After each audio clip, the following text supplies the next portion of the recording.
Hello అండి. అందరికీ నమస్కారం.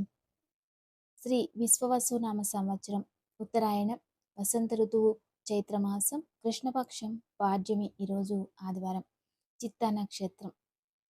ఈరోజు చాలా విశేషం. మనందరికీ తెలిసిందే సూర్య సంక్రమణం. మేషరాశిలోకి సూర్యుడు ప్రవేశం చేస్తున్నాడు. సూర్యుడు మేషరాశిలో ఉచ్చ స్థానంలో ఉంటాడు కాబట్టి ఈరోజు మంత్రబలంలో మన అందరం కూడా ఓం మిత్రాయ నమః అనే నామాన్ని జపించాలి. మిత్రాయ నమః అంటే సూర్యుడికి ఈ పేరు మిత్రాయ నమః అనేది కూడా ఉంటుంది. దాని అంతరార్థం కూడా మనకి అర్థమవుతూ ఉంటుంది. కాబట్టి ఈరోజు మంత్రబలంలో భాగంగా అందరూ కూడా ఓం మిత్రాయ నమః, ఓం మిత్రాయ నమః, ఓం మిత్రాయ నమః అనే నామాన్ని జపించాలి. ఈ నామాన్ని భక్తి శ్రద్ధలతో జపించడం వలన ప్రకృతి శక్తి మనకి అందిస్తుంది. మనం కోరుకున్న జీవితాన్ని మనకి ప్రకృతి ప్రసాదిస్తుంది.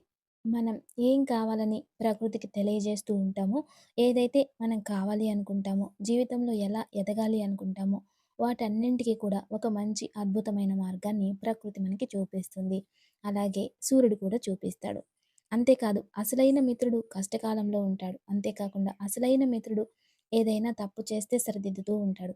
అసలైన మిత్రుడు మన అంచనాన్ని చూసి దానికి తగినట్టుగా స్పందిస్తూ, మనము చెడు మార్గంలో ఏదైతే వెళ్తూ ఉంటే అక్కడికక్కడే మనల్ని సరిదిద్దుతూ ఉంటాడు. అతనే అసలైన మిత్రుడు.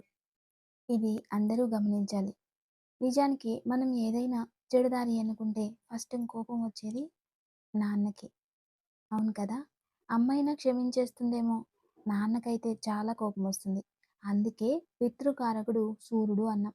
చంద్రుడు మాతృకారకుడు అన్నారు. అందుకే మన శాస్త్రంలో, జ్యోతిష్య శాస్త్రంలో ప్రతి ఒక్క పదానికి, ప్రతి ఒక్క గ్రహానికి, ప్రతి ఒక్క విషయానికి కూడా మన జీవితంలో చాలా చాలా అనుసంధానంగా ఉంటుంది.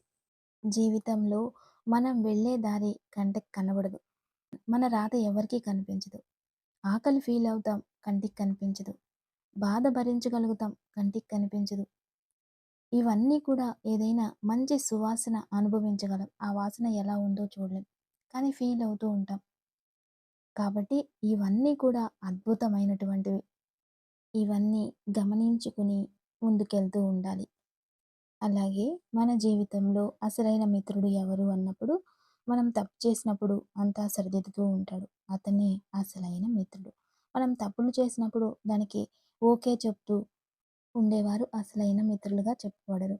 అలాగే మన కంటికి కనిపించకుండా అన్ని చోట్ల సర్వదా మిత్రుడు రూపంగా భగవంతుడు ఉంటాడు. దాన్ని ఎటువంటి గొప్ప నాస్తికుడైనా ఆకలిలో చేరిపోయినప్పుడు తనకి కనబడుతుందట. అలా ఆఖరిలో చనిపోయేటప్పుడు ఎందుకంటే జననం అతను చూడలేదు. మరణం అనుభవిస్తున్నాడు. అంతేగాని దాన్ని కూడా చూడలేదు కదా!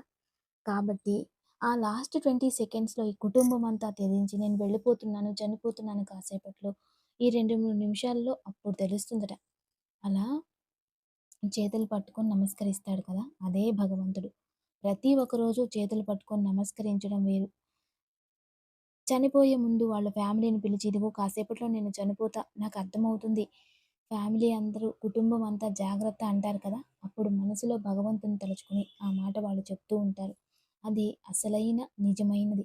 అప్పటిదాకా ఎవరు ఒప్పుకోరు. కానీ ఆఖరిలో ఖచ్చితంగా వాళ్ళు స్వర్గస్థులు. అంటే ఒక క్షణం ముందుగా అయినా వాళ్ళు భగవంతుడిని ఒప్పుకుంటారు. అదే విధి. అదే ప్రకృతి. ఇక రేపు ఉదయాన్నే ఎలాగైనా సూర్య ఆరాధన చేయాలి. చాలామంది ఉదయాన్నే విష్ణువు ముందు మనకి అనుకూలంగా ఒక 2 దీపాలు వెలిగించి చక్కగా పూజ చేసుకోవాలి. విష్ణు ఆరాధన, సూర్యనారాయణ ఆరాధన రేపు చాలా విశేషం. సూర్యుడు రేపు చాలా మంచిది. రేపు సౌరమాన యుగాది కాబట్టి రేపు కొత్త సంవత్సరం అనే మన పరిగణనలో తీసుకోవాలి. అదే విధానంగా రేపు ఉదయాన్నే అభ్యంగన స్నానం చేసేవారు కూడా చేసుకోవచ్చు.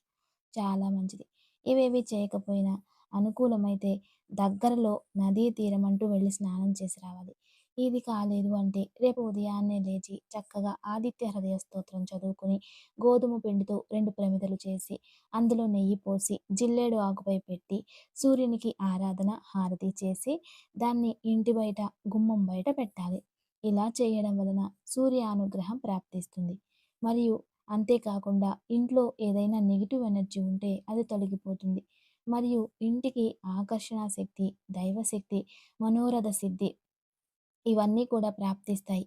ఇక దివ్యమైన యోగక్షేమం. ఈరోజు సాయంత్రం విశేషంగా అంటే హనుమంతునికి గారెలు నైవేద్యం పెట్టడం, లేదా గారెలు మాల వేయడం చాలా విశేషం. ఇవి లేదు అంటే గారెలను తయారు చేసి ఒకటైనా ఏదైనా ఎక్కడైనా తీసుకెళ్ళి కుక్కలుంటే సునకాలు వాటికి పెట్టడం ఇంకా మంచిది. పితృదోషాలు తగ్గిపోతాయి.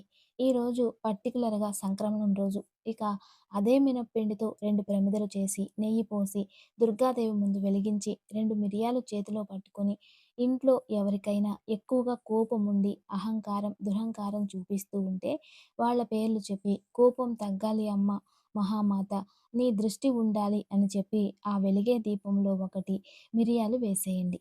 ఇంతే. నిదానంగా వాళ్ళ కోపం అనేది తగ్గిపోతుంది. అద్భుతమైన యోగక్షేమం తప్పక ఆచరించండి. నమస్తే. Thanks for watching.